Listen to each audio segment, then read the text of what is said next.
आलसी गधे की कहानी। एक गांव में नमक का व्यापारी रहता था। उसके पास एक गधा था।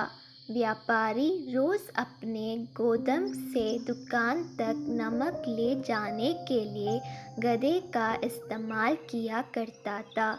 वह नमक को बोरी में भरकर गधे की पीठ पर लाद देता और उसके साथ साथ चलता हुआ दुकान तक आता था। व्यापारी का गधा आलसी प्रवृत्ति का था।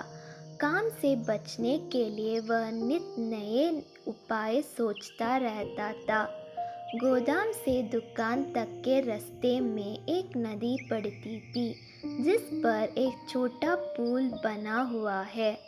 एक दिन नदी पर बने पुल पर चलते समय अचानक गधे का पैर फिसला और वह नदी में जा गिरा। नदी के पानी से नमक की बोरी भीग गई।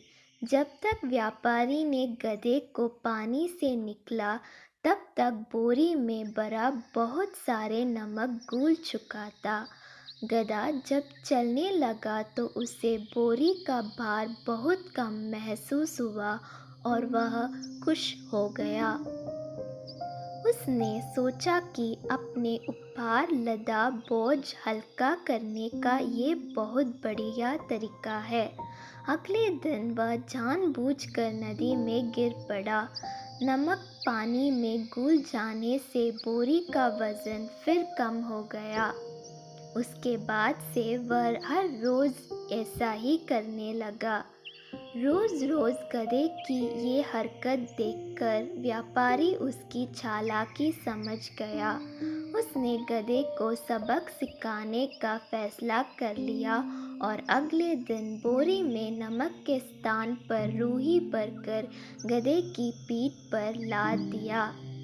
रूही हल्की थी। इसके बाद भी आलसी गधे ने सोचा कि क्यों ना रोज की तरह नदी के पानी में गिरकर इस वजन को हार कम कर लिया जाए। इसलिए वह जानबूझकर नदी में गिर पड़ा। लेकिन इस बार बोरी में नमक नहीं बल्कि रूही थी। पानी में भीगकर रूही का वजन कई गुना बढ़ गया। गधा जब उठकर चलने को हुआ तो इतनी भारी बोझ से उसका बुरा हाल हो गया। उस दिन के बाद से उसने कभी आलस न करने का निर्णय किया। सीख: आलस का फल कभी ना कभी मिल ही जाता है। एक ही उपाय हर बार कारगर सिद्ध नहीं होता।